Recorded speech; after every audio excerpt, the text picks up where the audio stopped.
Welcome to USMK Insights, where we focus on US stock technical analysis.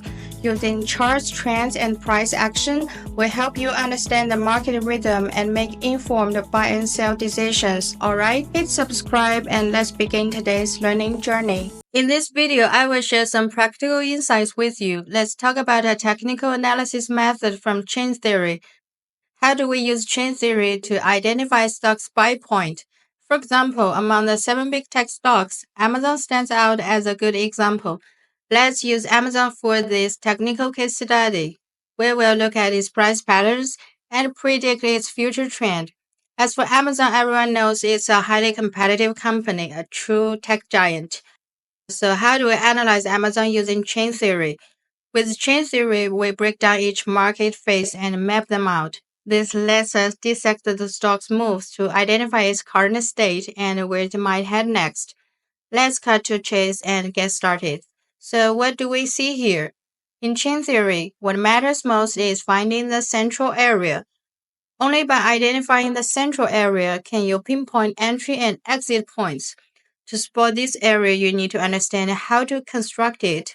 The central area is built from the smallest unit, called a top or bottom pattern, top and bottom formations. Think of them like the number 1. They combine with others to form different structures with various meanings. These top and bottom patterns make up the basic unit in chain theory. With these units, you build a stroke, and strokes combine with each other to form the central area. So to spot the central area, first you need to identify the top and bottom patterns. Let's start with that. If you want to draw a stroke, you need to find both a top and bottom pattern. That's a key requirement. As you can see here, in this spot, this is clearly an obvious top pattern. So what is a top pattern? Let me quickly explain. So what is a top pattern? It's formed by 3 consecutive candlesticks. The middle candlestick has both a higher high and a higher low than the 2 candles on either side. Both is high and lower higher. Look here. The middle candlestick's high is higher than the highs of its neighbors, right? And its low is also higher than the lows of both adjacent candlesticks. If these conditions are met, then you have a top pattern. Now that we've found the top pattern, next let's find a bottom pattern. Only by connecting tops and bottoms can you form a stroke. But for stroke, there's another rule. Between the top and bottom patterns, there must be at least one unrelated candlestick. I'll explain this concept shortly. Let's first find a bottom pattern. Get clear on tops and bottoms first. We've covered the top pattern. Now for the bottom pattern, take this example. Here is a clear bottom pattern, but with this bottom pattern, we can't draw a stroke yet. So we keep looking lower, going further down at this spot. This one is another classic bottom pattern.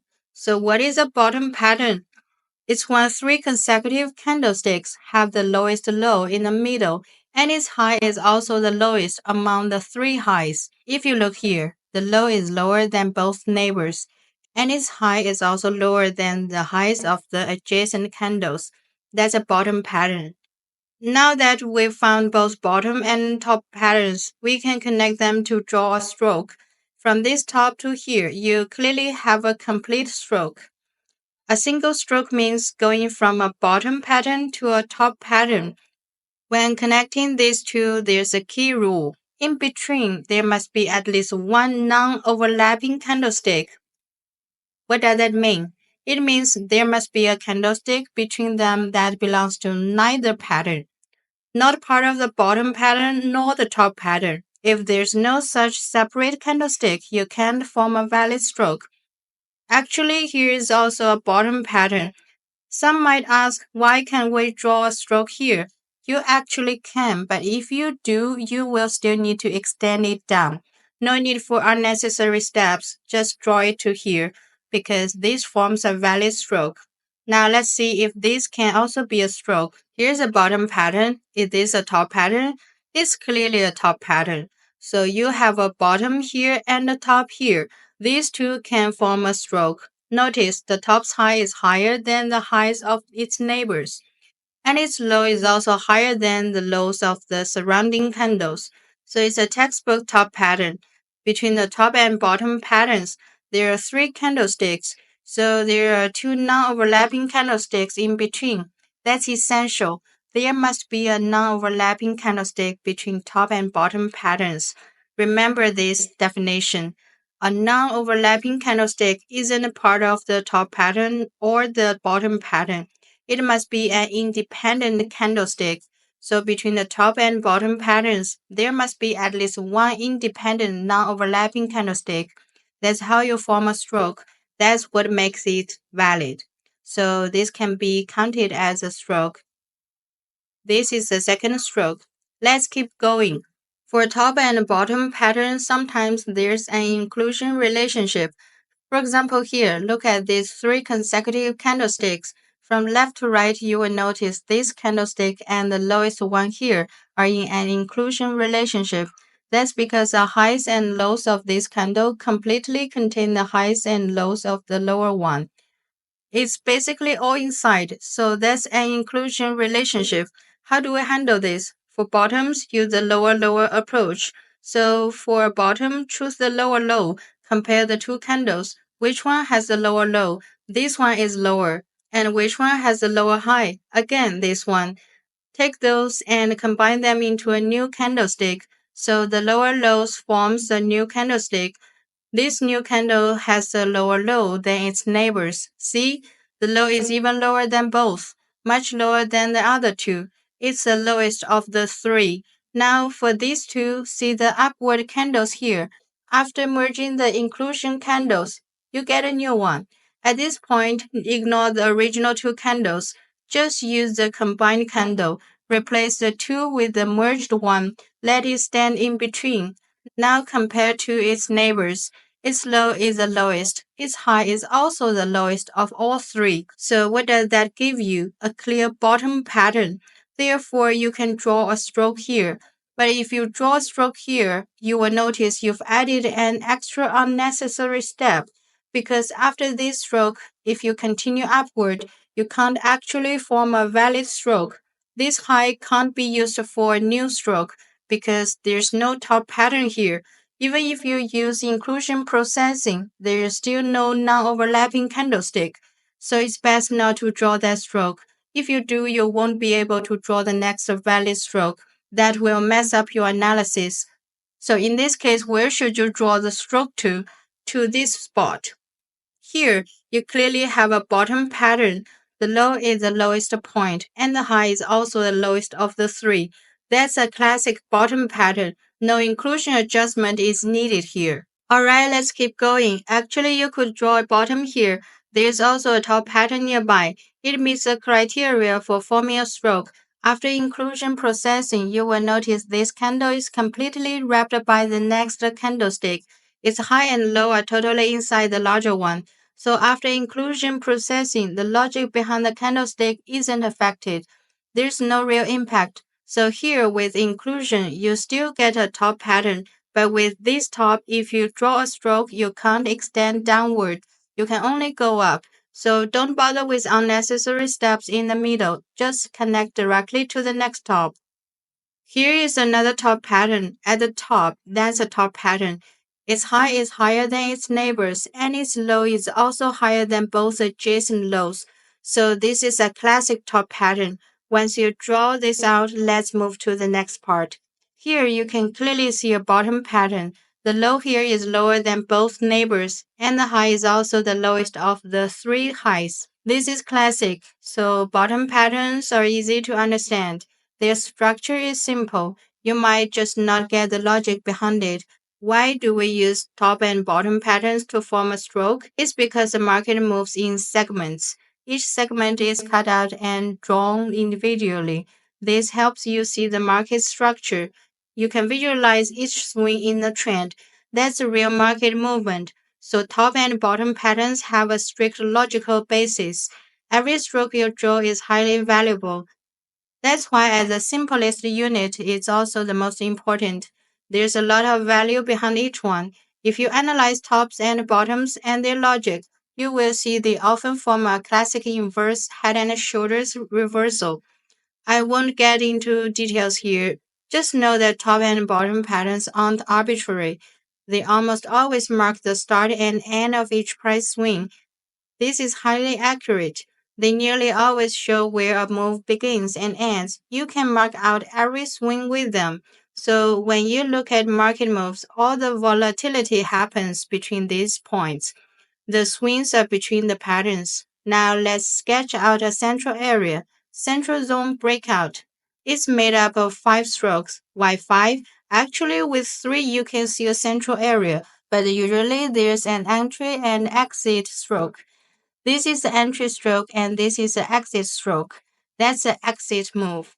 In the middle, you have up, down, up, and that's your central area. Why is this called the central area? Because here, during the downtrend, a new low was formed. That low and the rebound high actually overlap. In chain theory, a trending move means the high of the rebound and the low don't overlap. If they don't overlap, then you can't form a central area. If they do overlap, that's when you have a central zone. Only when there's overlap can you draw the central area. Once these overlap, the central area forms. At this spot, take the two highs above and the lowest point, then draw a line. Use the lowest point as reference, draw a line. That's the upper edge of the central area. And here, this is the low point, the highest of the two lows. Use that high as a basis to draw the lower edge of the central zone. This forms the central area. That's how you define the central region. The central area is crucial. It plays a major role. The central zone means that this is where bulls and bears have intense battles. This is a spot where both sides' strength is balanced. It's a place of equilibrium with fierce confrontation. Every candlestick shows the daily struggle between bulls and bears. Price action reveals which side is winning, who is dominating, who has the upper hand. The central area is where bulls and bears are locked in. It's a tug of war zone, lots of back and forth action.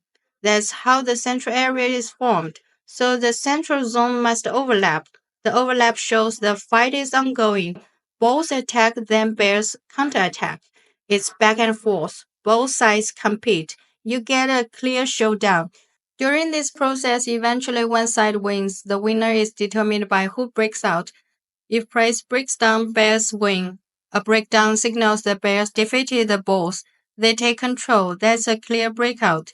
If it breaks to the upside, like here, that's a bullish breakout. That means the bulls are in charge. At this point, bulls are clearly stronger than bears. So after the central area, you can see who won the battle. So who wins in the end? Looking at this, the bulls first broke above the central area, but then price fell back into it. What does this breakout mean? On the pullback, it re-entered the central area, so it's still within the zone. We still consider it inside the central area. Only when price moves away from the central area and on the first pullback clearly stays above the zone, then it's a true breakout. After the breakout, the first pullback doesn't fall back into the zone. It finds support at the upper edge, doesn't break below. After breaking out, as long as it doesn't fall below the upper edge again, and the first pullback holds above it, then at this point, if a new bottom pattern forms above the central area, that's a clear bottom setup. And this is considered the third buy point. So right now, Amazon is still inside the central area. While it's inside the zone, the bulls and bears are still fighting. At this stage, the price isn't clear yet. We don't know if it will go up or down. It's still in that zone, which means the tug of war continues. At this point, the odds of breaking out upwards are a bit higher, but only after a breakout if the first pullback doesn't fall below the upper edge and a new bottom pattern forms. That's a strong buy point. That's a third buy signal. So for Amazon right now, it hasn't broke out yet. So the third buy point hasn't formed. It's getting close, but not quite there yet. We have to wait for a clear breakout. I want to make this key point clear. Wait for the breakout first, then look for the first pullback. This is a crucial condition. Only after a breakout and the first pullback with the price holding above the upper edge and a new bottom pattern forms, that's your third buy signal. Please remember this rule. That's what makes the buy point valid. is recognized as the third buy point. This buy point is highly reliable because after the breakout, it's already overcome multiple resistance levels. The central area is a high volume battle zone between bulls and bears. Once price leaves it, the bulls are now in control. So on the first pullback, as long as it doesn't fall back below and forms a new bottom pattern, that's your entry. This setup is very reliable. After the new bottom pattern forms, the odds of an uptrend are high. So just watch how it develops. If you want to catch this entry, watch the trend closely. So in today's session, we went over the third buy point in chain theory, repeating the key conditions several times. Now let's see how the market plays out. That's all for today's video. Thanks for watching. If you're interested in chain theory, feel free to join the discussion in the comments below.